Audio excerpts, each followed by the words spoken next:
Hi, welcome to the small shed. Today we're making a start on the new shed down in Bromsgrove. See you in a minute.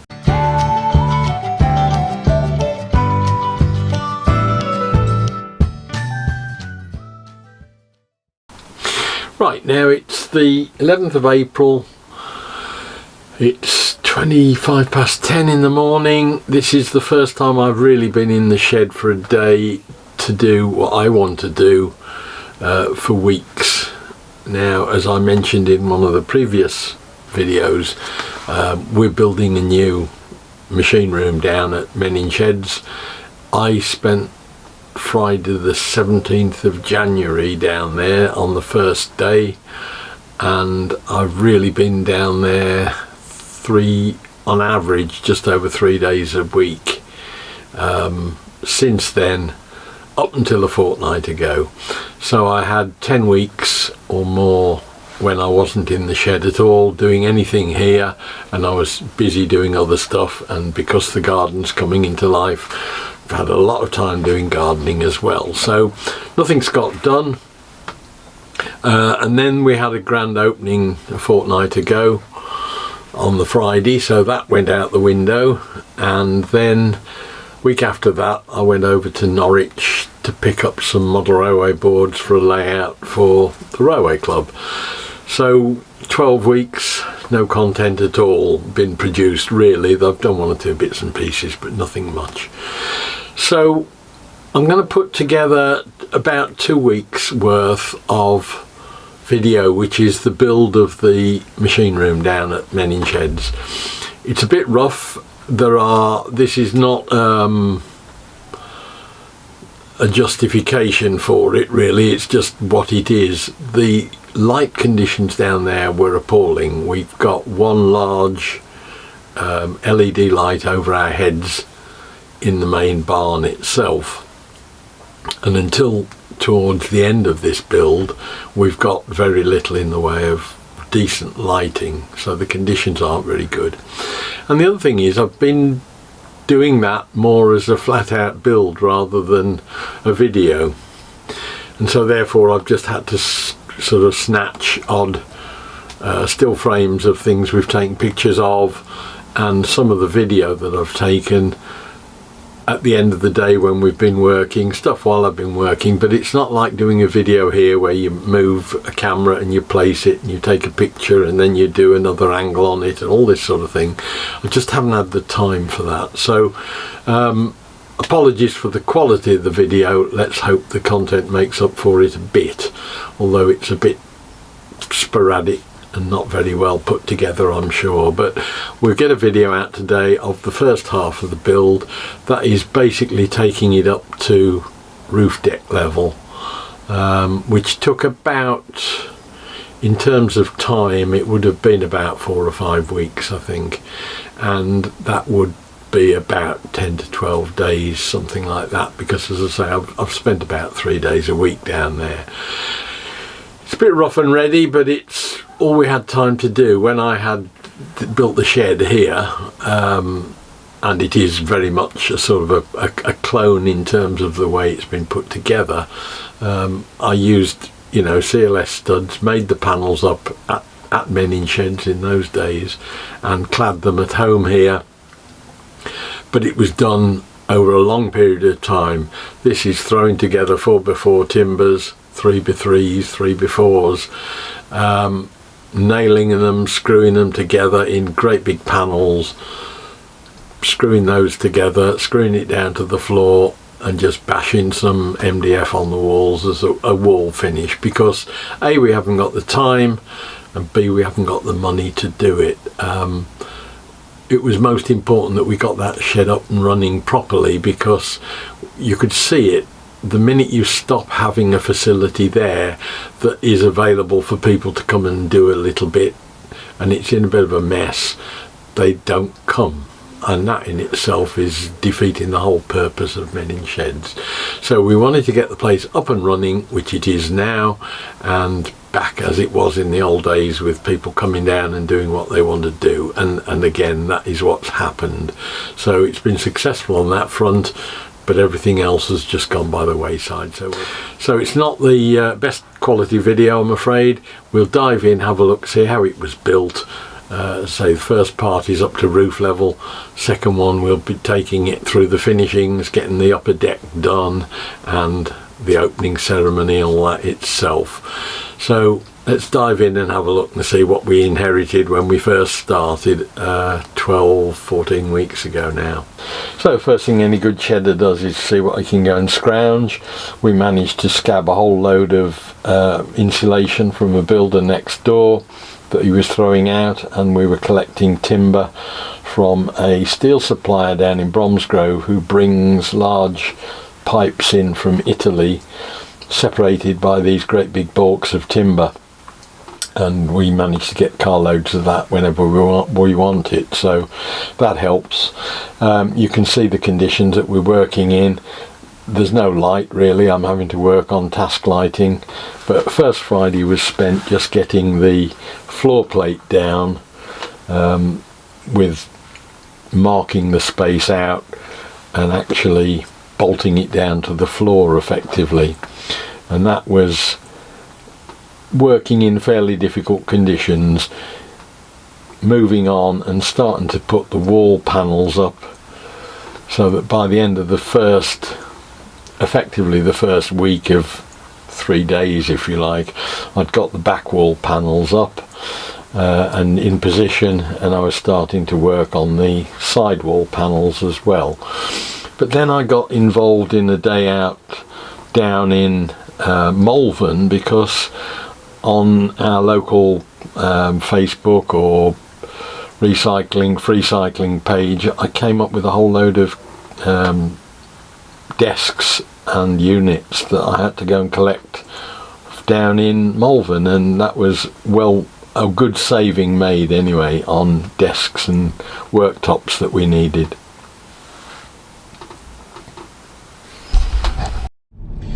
Right, so here we are with the third load now.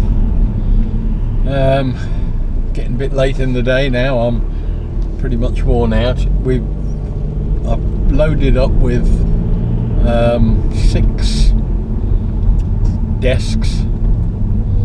I think I've got 7 drawer units, metal drawer units, 4 rolling carts, all metal with the wooden top on, and a whole load of these screens that I'm just taking with the last load. Get them over to the shed and I'll show you what we've got. Have a quick look at it. But it's been a pretty useful day. I mean, it's cost probably I don't know, 20 or 30 pounds worth of diesel to collect them, but otherwise they've come for nothing, and they'll provide, I think, all of the bench tops we need in the new machine room. Give me some storage underneath the benches.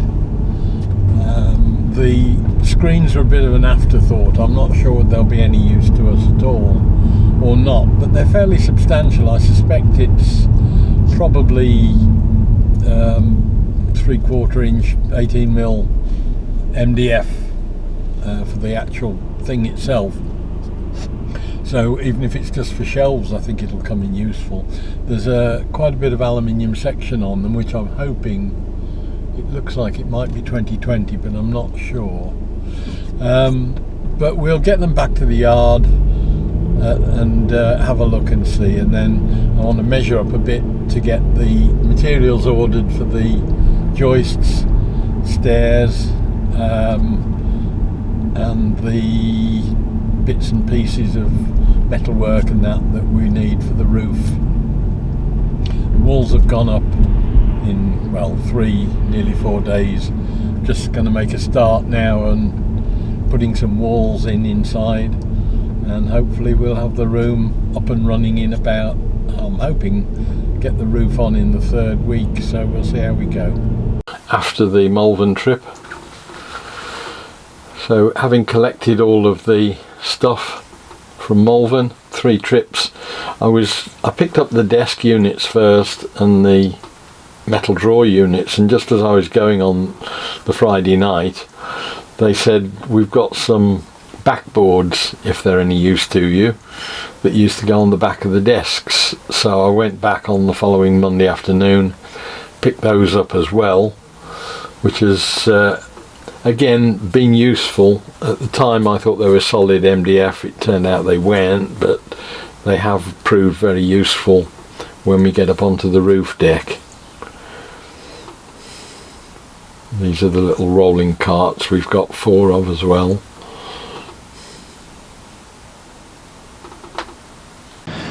So we've got 8 of the screens. I've got 7 of these drawer units, 4 of these, and we've got the worktops desks there that we can use for worktops and the actual shop itself. So all I've got to do now is try and sort a bit of stuff out so we can get in here to do any work. So this is week 3, I think, when we were down there, so it would be about days 7 or 8 onwards, I think. One of my colleagues has been working away building the machine room for the lathe, and again that will keep dust and noise out of the main area. Similar sort of principles. He's just using the same sort of timbers I was. And the main area is beginning to get a bit straighter. In the area where I'm working, you can still see piled up with chaos and junk. Bandsaw is roughly in the right place, and the walls I've started to clad up to half height, and the aim of that was so I could get the benches in as well, but as you can see, it is just a little bit difficult to work. We're starting to get some of the insulation in, and what we really need now is to get the place cleared out. So we've hired a container over the road temporarily to get the stuff out. The main workshop area's starting to look a bit tidier now. We're getting some sort of order into the place. The lathe room has been being built by one of my colleagues, and that's coming along well. By the time we get the saw out, we'll have a little bit more space. Hopefully the drawer units will go in next door as well, and then we're going to cut a doorway through the wall there for the staircase, and the doorway through there into the machine room itself. And we'll be putting a window in just so we can keep an eye on what's going on in there. We've got all the bench tops done for that side, bandsaw in place roughly. Starting to put the cabinets underneath, and they're fitting okay. So it's starting to look like something. Still got this to clear, but it's getting less. I'm just starting to get the miter saw station in place. That's all roughed out, ready to go in on Monday, and I've put the window in that needed to go in. Got a cut out from the other side, but that's ready so that you can see what's going on in here. And I've started paneling the wall over there. I've left this part unpanelled because it makes the bench 3 or 4 inches longer. It seemed pointless to do it for where the miter saw is, because this is the long bench that goes right the way across. So by the time we've got that one in and the one down along that wall where the bandsaw is, I think we're getting somewhere. Starting to get a little bit of order into the place, not a lot, but it's getting better.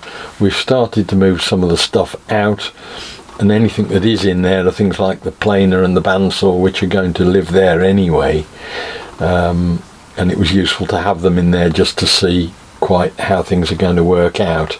We've still got too many table saws and things like that, but we have started to make a move on getting those out. Walls are starting to get built up reasonably high and clad. Still getting the electrics sorted and getting that ready to come in to feed in, and I've started on the Mitosaur station, which I've tried to maximise it so that there's about 2.3, 2.4 metres to one side of the station into the corner of the room, so that given you're only going to be usually using 8-foot lengths, we can cut a small amount off. We've had the joists delivered, and a colleague of mine has helped, who's a bit younger than I am, get them all up into position, laid flat, just temporarily out of our way.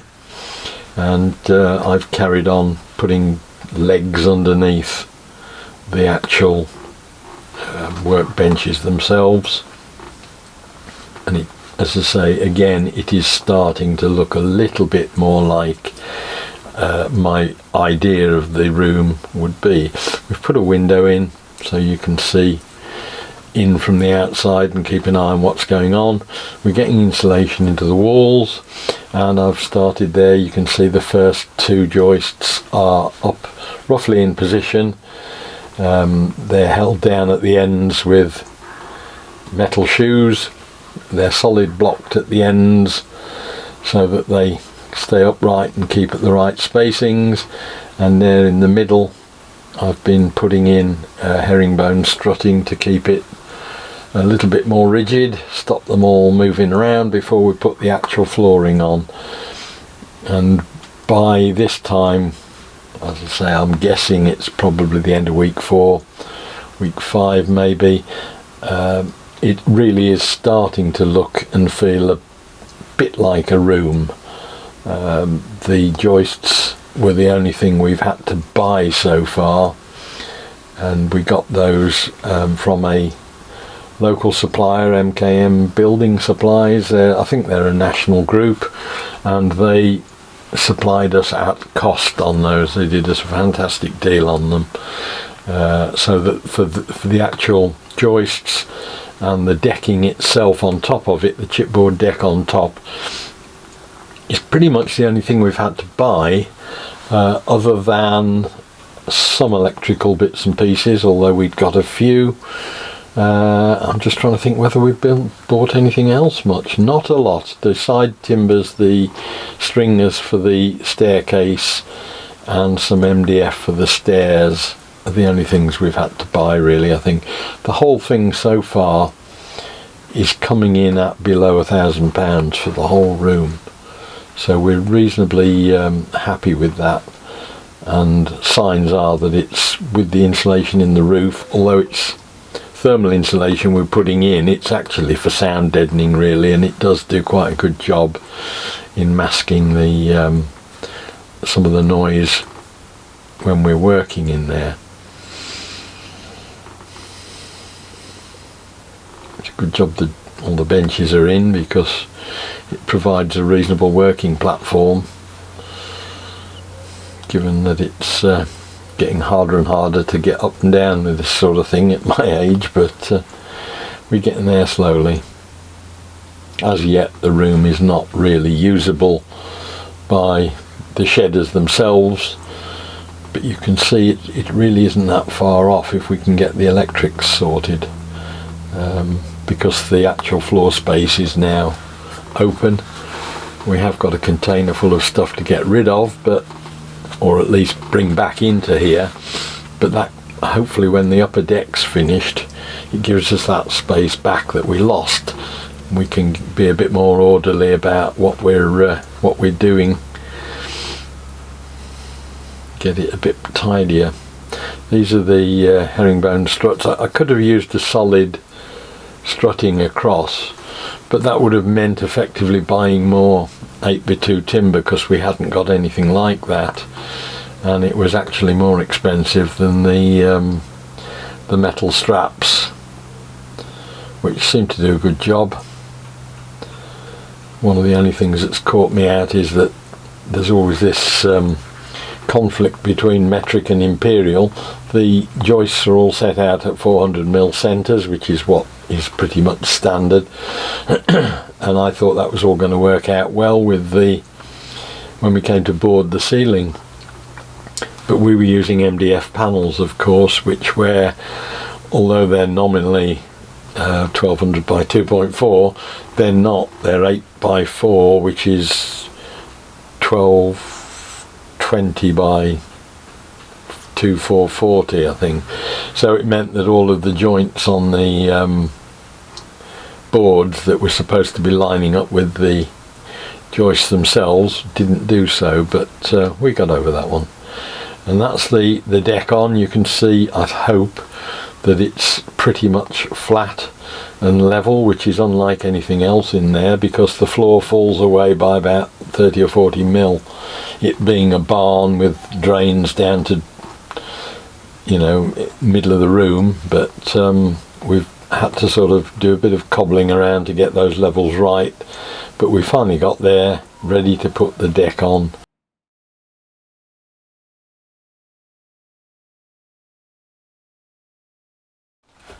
So there we are, that's got us to the roof level of the new shed, or the new machine room for the shed.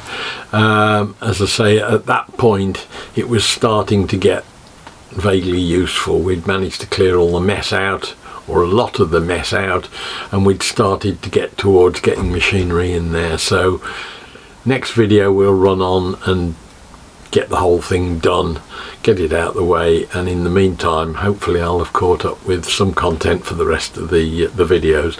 So I hope it was of interest. Look forward to seeing you next time. See you in the shed then. Bye.